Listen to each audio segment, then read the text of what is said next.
Welcome, ladies and gentlemen. For those of you tuning in for the first time, this is Real Estate Roundup. My name is Emmanuel Romanos. Before we begin today, I want to remind everyone that my daughter, Eleni, who was a guest on the show last month, will be having her book signing October the 8th from 2 to 4 p.m. at the Barnes & Noble here at South Hills Village. So if you get a moment and have a chance, stop by and say hello. She will be featuring her new anime graphic novel called Greek Goddess. This is back to school time. The dog days of summer are over, school has started, football is starting, and it got me to thinking with regard to schools and specifically school districts, what impact they play, if any, in the home buying decision-making process. Now, I had suspected for a good while, even before I got into the real estate business, that a school district had a significant impact on the home buying decision process, obviously, especially for families. Everyone is in the same boat. They want the best for their children. They want a good education. They want a good district. They want a safe district, one with a lot of resources, money, opportunities. So I did some checking to see if there were any type of data and any numbers that could support what my suspicion had always been. And indeed there is. Surprisingly, not surprisingly so. But what I came up with is Realtor.com did a nationwide back-to-school survey of nearly 1,000 prospective home buyers, and what they found was that more than half were willing to go over budget by up to 20%. That was kind of surprising to me for the figure to be that high. But families were willing to pay over budget up to 20% for a home within their desired school district. And the way the numbers broke down, according to the survey, is 23.59% of those who responded were willing to go 1 to 5% over budget. 20.7% were willing to go 6 to 10% over budget. And 8.98% were willing to spend 11 to 20% over their budget in order to get a home within the school district of their desired choice. That was pretty amazing, over half. And it also found in this survey by Realtor.com that over 90% of the respondents said the school district was an important or somewhat important factor in their home buying decision. So again, all this does is put some data and validity to what I had always suspected. Possibly you have always suspected this as well. In fact, some may even argue, well, yeah, Manuel, this is common sense. A school district makes a big difference in the home decision buying process. Well, there are numbers to indeed back up that assertion. In fact, I had mentioned this before in previous episodes. When my wife and I started to have a family and our children came along, we had a small 2-bedroom ranch, and obviously with children we needed something bigger, and the school district was our primary factor in our home decision process for a bigger home. Other factors, obviously, is it a nice home? Does it fit our needs? Is it big enough? Is it affordable? That's always a big one, of course. But the underlying primary reason for our decision of living where we now live was the school district. It was that important to us. So again, I'm not alone. I am certainly in the majority for using that as a major factor in the home buying decision process. Now, that brings us to our continuing segment of Who Knew.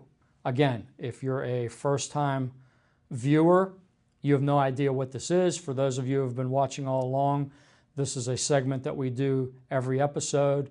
So I try to find something unique that maybe you're not aware of. So the Who Knew segment for this time, the key to one of the most memorable vacations you may ever encounter resides in a simple glass of ice water. What on earth am I talking about? Stick around and I'll have the answer when we come back.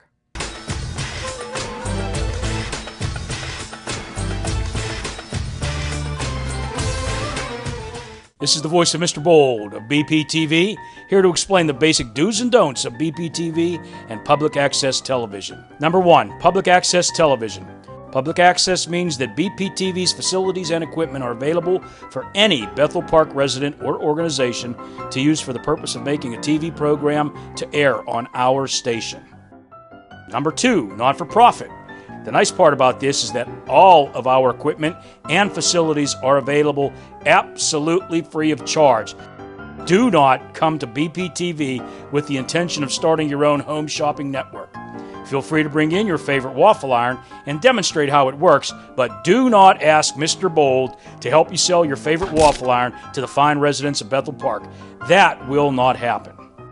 Number 3, volunteer-based production. Bethel Park Public Access Television has a friendly and helpful volunteer staff that will help you make your TV show. You are also encouraged to supply an individual who is willing to be trained on the equipment to help you tape your program. So, do expect to have all the resources and support you need to make a TV show that you will be proud of. Do not call us up like a station for hire and expect us to do everything for you. Number 4, your point of view. BPTV does not dictate or edit your program idea for content. The producer is responsible for the perspective, information, and all content included in their show. BPTV encourages you to make the type of shows you want to watch. However, Mr. Bold would like to remind you that freedom of speech is not the same as freedom from responsibility for what you say.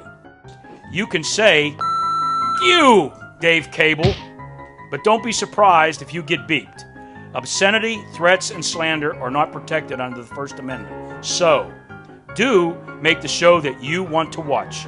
Do not be a schmuckatelli about it.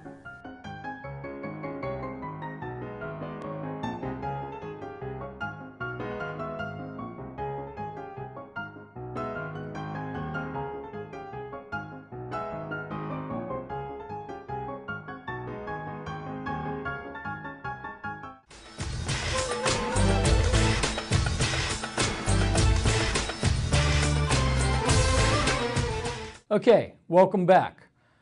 Now, before the break, I asked the question, or made the statement. The key to one of the most memorable vacations you may ever encounter resides in a simple glass of ice water. Well, what I'm speaking of is, of course, underwater or ice hotels. Be it a converted underwater research lab or a submarine, there are a host of underwater hotels to choose from. You can literally sleep and dine with the fishes from Key Largo to Fiji to Dubai to the Maldives. So if you're looking for a truly memorable and unique vacation experience, look into an underwater hotel. On the flip side, if you're more suited to a colder climate, then perhaps the Ice Hotel in Sweden or the Hotel de Glace in Quebec City is more to your style. As the name implies, the rooms and beds are made entirely of snow and ice. Who knew? Okay, staying with the same theme, I wanted to get more into detail about why people move. With school coming back into session, I wanted to see what the desire was as far as using the school district as a factor in the home buying decision process.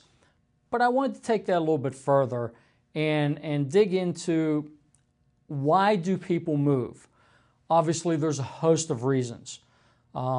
Some of them are very obvious. Others may not be quite as obvious. But I wanted to see if there was any data to kind of boil down and put some numbers behind the question. Why do people move? Whether it's across town, across the country, across continents, as far as migration. And we'll get into that in a little bit as well. I took it even a step further, especially now with talk of immigration, all of the problems that are going on around the world in Syria and Lebanon and Libya and what have you. Migration, once again, is at the forefront. So I took it even a step further, but I'm getting a little bit ahead of myself. Let's talk domestically for a minute. The U.S. Census Bureau, which I thought was probably the most effective and best place to look for this type of answer, what they did is they took a census between 2012 and 2013. That's the most recent one that I was able to find. And what they found is, first of all, they condensed all of the reasons into 4 basic ideals or reasons why people move. First is housing-related issues, and that could be anywhere from my home is too big, I need to downsize. In my case, when the children came, my home was too small, I need to move up. My home simply doesn't work for me anymore. I'm older now, there are too many steps. I need a patio home with 1-level living. I need a nice small ranch. I don't want to do yard work anymore. Whatever the case may be, it's a home-related issue. That topped the list at 48%. 48% of people who moved cited home-related issues as the reason, almost half. The second reason was family-related. Again, this could be anywhere from divorce to death of a spouse. You need to bring a parent in to care for them. Perhaps it's a medical reason, and now mom or dad or both need to come back and live with you. Maybe the kids have moved out, and for whatever reason, they're moving back in. Perhaps they have little ones, whatever the case may be. Family-related issues. That was 30.3% of the reasoning why people moved. Third was job-related. Actually, I thought this would have been higher, but it only came in third on the list. You lost a job. You need to move to a different part of the country because that's where the jobs are. You're being relocated within your existing firm.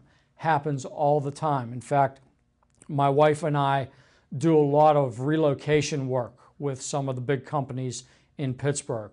We seem, for whatever reason, to be the South American connection. We do quite a bit of work with people moving up from South America, Colombia, Brazil, Venezuela. It just happened to work out that way, but we do quite a bit of relocation work, people moving into the Pittsburgh area from South America. That came in at 19.4%. And then there was other, which is everything you can imagine that doesn't fall into the first 3 categories. That came in at 2.3%. I dug back a little further to get a little bit of historical data on this, and what I found is this was a consistent pattern from 1999 to 2013, again, according to the U.S. Census Bureau. The order was the same, and even more so what I discovered, which I didn't know if I was expecting this, if it was good or bad, it just is.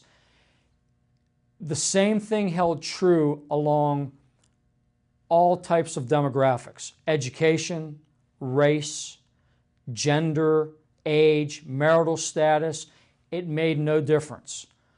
The ranking was the same, and the margins were pretty much the same. Housing-related issues was always at the top and far ahead of everything else.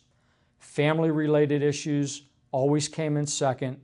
Job-related was third, and other was fourth, and other was rather minuscule, again, from 1999 to 2013, regardless of the demographic. Again, education, race, gender, age, marital status. So it doesn't seem to matter. The basic tenets seem to be the same for all of us. As I mentioned earlier, I wanted to take this a step further and look more on a macro scale and looked at worldwide migration patterns to see if there was any difference there and if maybe those reasons kind of fell in line with what the domestic reasons were. And they kind of do. The reasoning, the order of the reasoning is different, but the factors are primarily the same. According to a BBC investigation and survey, the main reasons for migration were economic, social, quality of life, family, friends, political, and that's what you're seeing a lot now, escaping persecution, war, things of that nature, and environmental, natural disasters, floods, earthquakes, tsunamis, things like that. And the BBC broke it down into what they called push-pull factors. And what push-pull factors are, very simply, and it kind of makes sense if you think about it, a push factor is a reason for leaving an area, and a pull factor is a reason for moving into the area.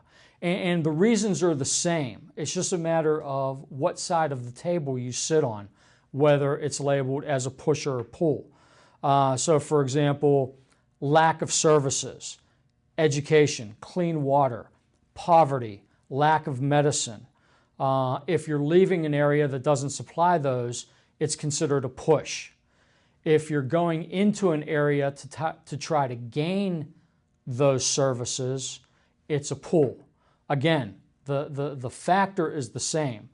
Whether in your circumstance it's considered a push or a pull, it all depends on what side of the table you're sitting on. Safety was a big issue. High crime, war, persecution, things of that nature.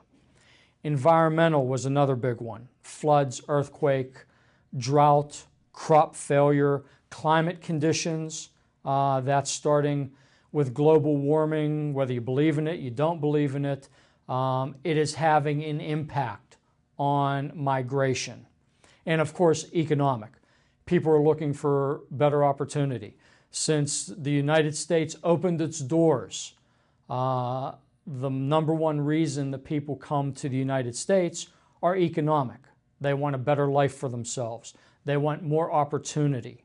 And then the rest of them kind of fall below that and follow suit in line with that.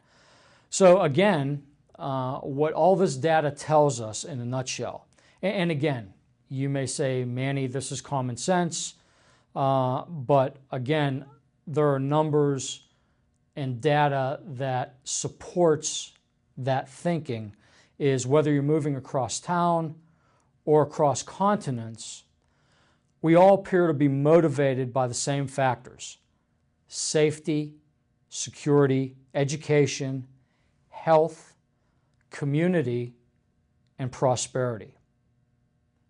So we're pretty much all the same, is what it boils down to.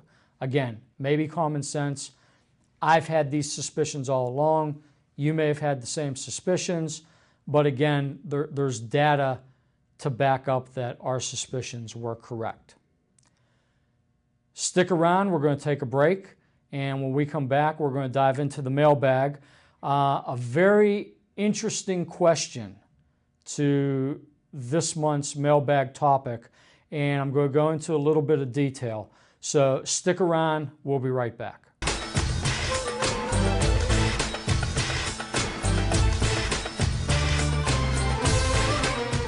Visit the Oliver Miller Homestead, an 18th century reenactment site located just off the circle on Corrigan Drive in South Park. Self-guided tours are available each Sunday from May 1st until December 8th from 1:30 until 4:30 p.m. with guides in 18th century garb located around the grounds to answer questions and to give information. Your tour will begin in a reproduction bank barn where displays give information on the movement west. You will also see the Miller Still and learn about the production of whiskey and the importance of it and of the Whiskey Rebellion to this area. Follow the Miller Trail up the path and visit the transportation shed, demonstration shed, forge, a reproduction log house, the original spring house, gardens, and finally end at the stone house. Each month, the guides host at least one special event. The homestead is also a great place for tours, tailored to the needs of school-aged children, scout groups, or adults. Visit our website at www.olivermillerhomestead.org for a schedule for the year and much more information on the history of the Miller family, our organization, and pricing information.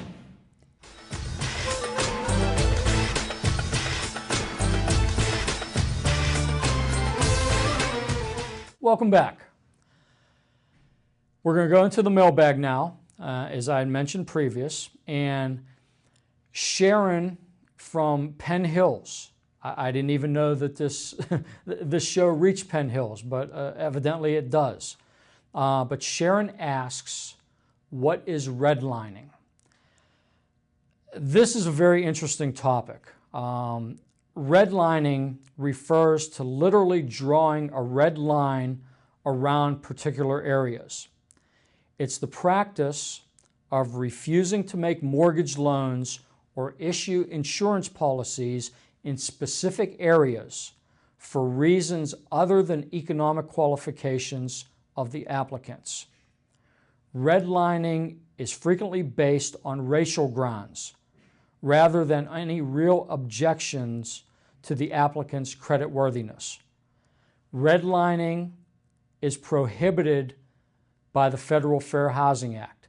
Now, this was very, very common back in the 50s and 60s. It's incomprehensible that this practice went on. What's even more unfathomable is that in the 21st century, today, redlining is still being practiced. It's just plain sad that we're still talking about this in 2016. The Wall Street Journal printed an article late June of this year that the Department of Justice and Consumer Financial Protection Bureau filed a complaint against Bancorp South Bank, based in Tupelo, Mississippi, accusing it of redlining by placing its branches in the Memphis area outside of minority neighborhoods and directing nearly all of its marketing away from such neighborhoods. Again, the reason why this practice has ever gone on, it's unconscionable. The reason why it's still going on today, it's sad. It is just sad. In addition to redlining, another thing that used to happen a lot in the 50s and 60s, you don't hear about it quite as much today. It may still be going on, but it's called blockbusting. And two of them kind of go hand in hand in a sense. Blockbusting is the unlawful act of encouraging people to sell or rent their homes by claiming that the prospective entry of a protected class of people into the neighborhood will have some sort of negative impact on property values. It was used quite a bit by real estate developers and investors, again in the 50s and 60s. In fact, for those of you my age or older who remember All in the Family, there was an episode specifically about blockbusting where a real estate investor came to Archie Bunker and wanted to buy his home at an exorbitant amount above market value for the sole purpose that if the investor could get Archie's home, his friends and neighbors would fall in line and he'd be able to buy the other homes, sell them to minorities, and then buy the rest of the neighborhood at a much lower rate because property values would be depressed. It was an excellent, excellent program. Again, it was specific about blockbusting even back then when All in the Family was in its prime.